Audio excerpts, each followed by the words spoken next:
Hello all, welcome back to my YouTube channel. Good morning everyone. നമ്മളിന്ന് പോകുന്നത് next ഡെസ്റ്റിനേഷനിലേക്കാണ്. Already നമ്മുടെ last video നമ്മൾ wind up ചെയ്തിരുന്നത് നമ്മുടെ ലാസ്റ്റ് ഡെസ്റ്റിനേഷനിലെ സ്റ്റേയിലാണ്, പുതിയ ഡെസ്റ്റിനേഷനിലെ സ്റ്റേയിലാണ് നമ്മൾ വൈൻഡപ്പ് ചെയ്തിരുന്നത്. സോ നമ്മൾ രാവിലെ തന്നെ ഒരു 6:30 കൂടി റെഡിയായി നമ്മൾ ഇറങ്ങി. നമ്മളിപ്പോൾ പോകുന്നത് ഫസ്റ്റ് ചെക്ക് പോസ്റ്റിന് മുന്നേ ടിക്കറ്റ്സും കാര്യങ്ങളൊക്കെ എടുക്കാനായിട്ടാണ്. നമുക്കിവിടെ പാക്കേജസും കാര്യങ്ങളൊക്കെ അവൈലബിൾ ആണ്. അതിൻ്റെ കാര്യങ്ങൾ പിന്നീട് ഞാൻ പറഞ്ഞുതരാം. നിങ്ങൾക്ക് ആർക്കെങ്കിലും എന്തെങ്കിലും ഡൗട്ട്സ് ഉണ്ടെങ്കിൽ, ഈ ഡെസ്റ്റിനേഷനെ പറ്റിയുള്ള ഡൗട്ട്സ് ഉണ്ടെങ്കിൽ നിങ്ങൾക്ക് കമൻസിൽ കമൻറ്റ് ചെയ്യാം. സോ നമ്മളിപ്പോൾ ഫസ്റ്റ് പോകുന്നത് വേറെ എവിടെയല്ല, ഏറ്റവും നല്ല എന്താ പറയുക, നല്ലൊരു ഫീലുള്ളൊരു സ്ഥലത്തോട്ടാണ്. എനിക്കിങ്ങനെ പ്രത്യേക ഒരു ഫീൽ തോന്നുന്നു. നമ്മളിപ്പോൾ ഗവിയിലാണുള്ളത്. ഞാനിവിടെ അടുത്താണ് താമസമെങ്കിലും എൻ്റെ വീട് ഇവിടെ കായംകുളത്താണ്.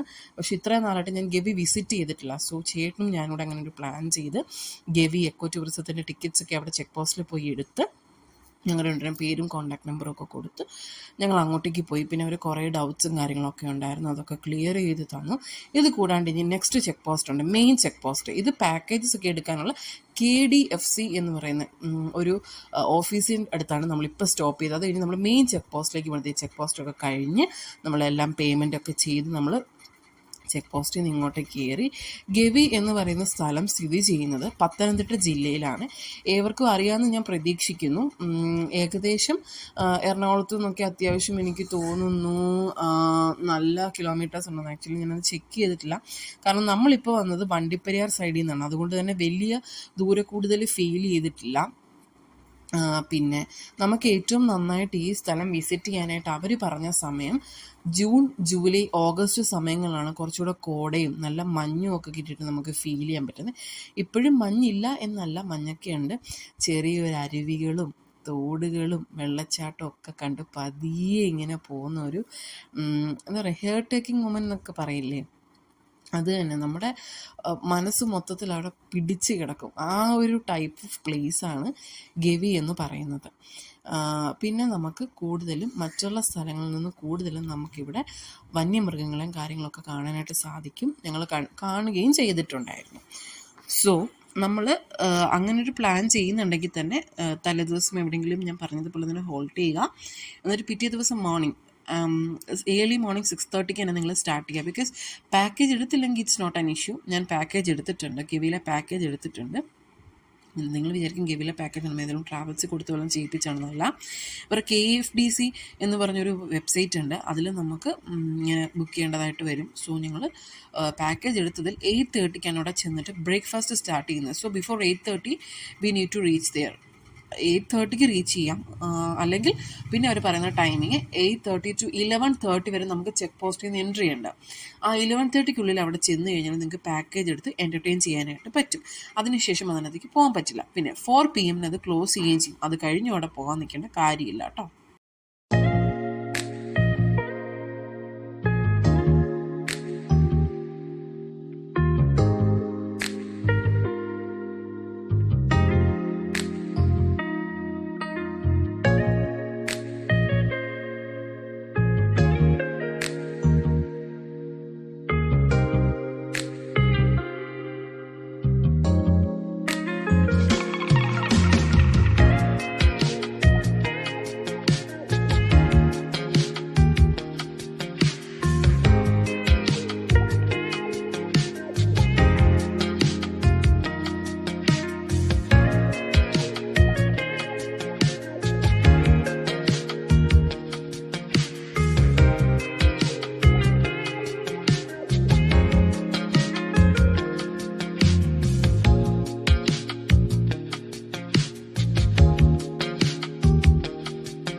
നമ്മൾ ട്രാവൽ ചെയ്ത് ഗവിയുടെ ഏറ്റവും മുകളിലാണ് ഇപ്പോൾ നിൽക്കുന്നത്.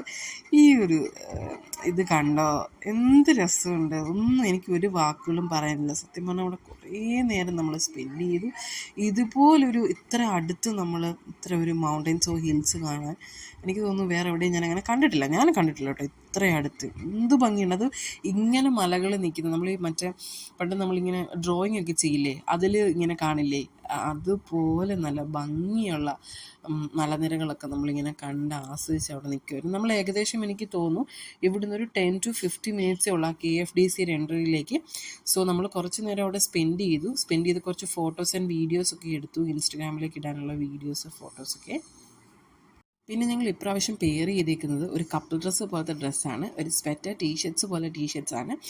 ഞാനും അത് വെയർ ചെയ്തിട്ടുണ്ട്. ചേട്ടനും ആ സെയിം ടൈപ്പ് ഓഫ്, അതൊരു സ്തുതിയോ ബ്രാൻഡിൻ്റെ ടീഷർട്ട്സാണ്. ഞങ്ങൾ രണ്ടും ഒരുപോലെ കപ്പിൾ ഗേൾസ് എന്നൊക്കെ പറഞ്ഞിട്ടുള്ള രീതിയിൽ പെയർ ചെയ്തിട്ടേക്കുവാണ് രണ്ടുപേരും. സോ നമ്മൾ പിന്നെയും ജസ്റ്റ് ഇങ്ങനെ പാസ് ചെയ്ത് പോകുമ്പോൾ അടുത്ത ഓരോരോ നല്ല നല്ല സീനറികൾ കാണുമ്പോൾ ഞങ്ങളിങ്ങനെ ക്യാപ്ചർ ചെയ്ത് വെക്കുകയാണ് നിങ്ങളെ കൂടെ കാണിക്കാനായിട്ട്. ഏകദേശം ഞാൻ പറഞ്ഞ പോലെ 10 to 15 മിനിറ്റ്സ് എടുത്തിട്ട് നമ്മൾ നേരെ KFDCയുടെ പാർക്കിങ്ങിലെത്തി ഫസ്റ്റ് തന്നെ ചെയ്തത് ബൂബുവിന് നമ്മൾ വെള്ളവും ഫുഡും ഒക്കെ വെച്ച് കൊടുത്തു. കാരണം തിരിച്ചെപ്പോഴാണ് നമ്മൾ കയറി വരുന്നതെന്ന് അറിയത്തില്ല.